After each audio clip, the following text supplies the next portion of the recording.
कोर्टाने गोगावलेंना प्रतोद म्हणून अवैध ठरवलं, मात्र कायमस्वरूपी निवड अवैध ठरवली नव्हती। टीव्ही 9 मराठीच्या मुलाखतीत निकालावरच्या प्रत्येक शंकेवर नार्वेकरांचं उत्तर।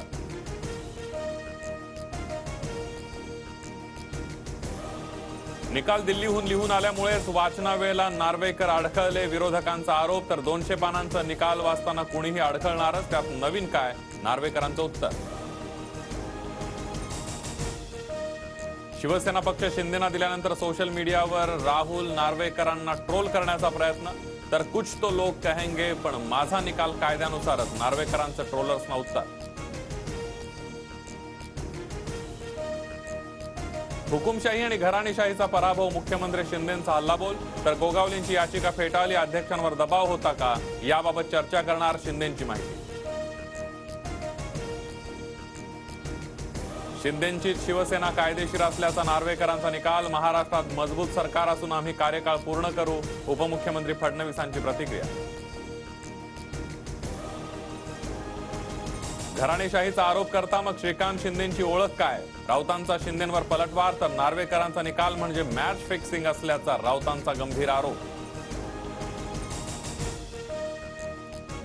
संजय राऊतांसह आदित्य ठाकरेंवर हक्कभंग प्रस्ताव आणणार, भाजप आमदार राम कदम आक्रमक। तर असंसदीय शब्द वापरल्यानं हक्कभंग आणण्याचं काम सुरू, शंभूराज देसाईंची माहिती। निकालात नार्वेकरांनी सुप्रीम कोर्टाने घातलेली चौकट पायदळी तुडवली, त्यामुळे कायदेशीर लढाई तर नक्की होणार, ठाकरे गटाचे नेते अनिल परब यांची प्रतिक्रिया।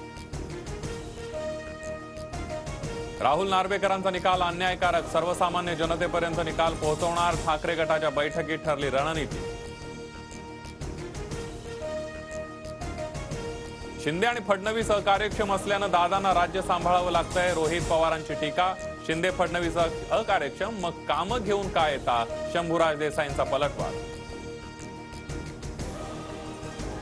अजित पवारांनी पुणे जिल्हा नियोजन समितीचा निधी वाटपाचा वाद मिटवला, समितीच्या प्रत्येक सदस्याला 1 कोटी रुपये देण्याचा निर्णय। चंद्रकांत पाटलांनी दिलेल्या कामाची यादी सुद्धा स्वीकारत असल्याचं स्पष्ट।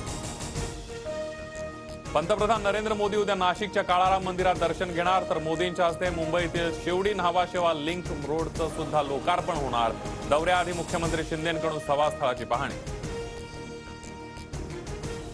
मराठा समाजाचं मागासलेपण तपासण्यासाठी 15 जानेवारीपासून सर्वेक्षणानंतर आठवडाभरामध्ये माहितीचं वर्गीकरण आणि दुरुस्ती केली जाणार।